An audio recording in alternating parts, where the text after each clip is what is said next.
Alright guys, for this week's photo tip of the week, we'll be talking about ISO, which is the third and final part of the exposure category. So let's go ahead and get started.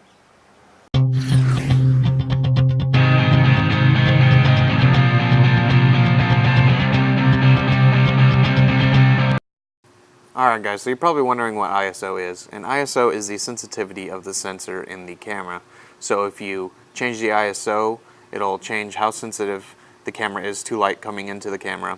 So say if you have a high ISO, then it'll be a lot more sensitive to light, which means you can shoot with less light. So that's ideal for things like inside or concerts or sports or stuff like that, where you need more light coming into the camera because there's not as much available light.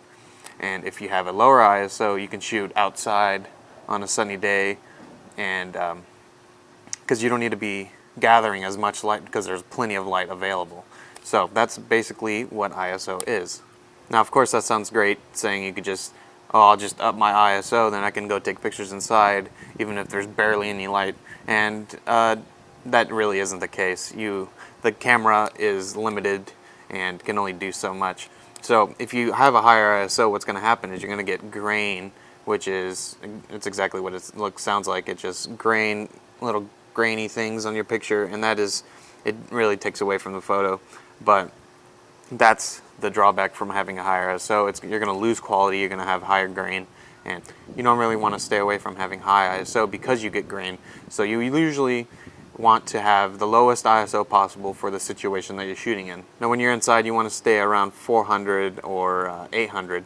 That is usually where it would be good if you have a decent amount of light in your house or wherever you're shooting. Something I've noticed is that in most budget cameras, that's what I have here, once you get past 1600 ISO, you start to get a lot of grain.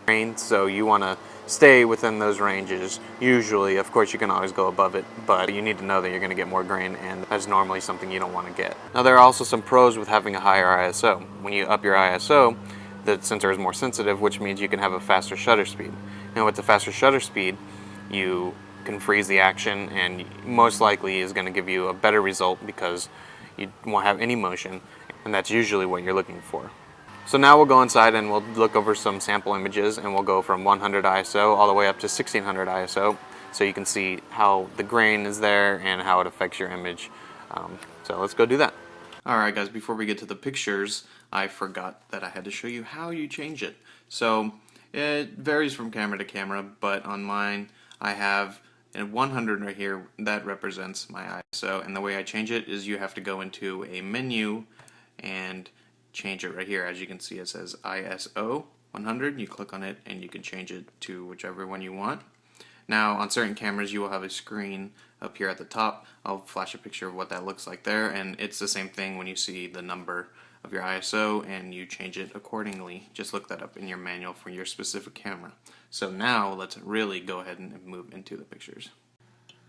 Alright guys, so we're in the computer here, and I just pulled up a few photos, and I took these sample photos just to show you how different ISO changes the photos. So I took these pictures of the same subject. It is a beautiful fake poinsettia thing that I have in my house, and I started from ISO and worked my way up to ISO 1600. I'm sorry, I meant to say ISO 100 all the way up to 1600. So for these, I basically just wanted to show you how having a higher ISO lets you have a bigger shutter speed. So if we go ahead and zoom in like this, you can see that it's well exposed, but you can also tell that it is not completely sharp here, and that is a problem because you need to have your subject sharp. And this is a shutter speed of 1/30th of a second, so that is definitely a little too low for what you want to be shooting normally. So then I up my ISO to 200. Close this out. And at 200 you can see that it's much sharper, and that's starting to get more where we want to be. This is a shutter speed of 1/50th of a second, so it's going to freeze most of the anything moving, and the only thing that was moving was myself when I was taking the pictures, so it's pretty sharp there. Then I moved it all the way up to 800. No, I'm sorry, I meant to say 400, and it's a little too bright but you can see that it's working just as well. Same thing, and this is a shutter speed of 1/80th of a second, which means it's going to freeze everything. So then I went up to ISO 800, and again, same thing. This is just to show that you can get a higher shutter speed with a higher ISO. So at 800, it's 1/25th of a second, 1/125th of a second. So that is definitely going to freeze everything. And this is 1600 ISO, and that is at 1/200th of a second, which is going to freeze everything, and that's why this picture is pretty sharp. So that was just basically to show you how the ISO affects your shutter speed. Now, if I go into some of these other photos, I'll show you how the ISO actually affects with some grain. So if I go here, this is ISO 200, and as you can see, there's not very much grain. It's pretty sharp all the way across, and this is what's in focus, and so it's very nice, not very much grain, nothing interfering. Now if I move over to, let's say, this picture, this is at ISO 1600. You can I don't even have to zoom in, and you can see the grain. Now if I zoom in all the way, you can see that the grain really starts to stand out, and that's at ISO 1600. So with this, you can see how ISO will give you more grain as you go to a higher setting.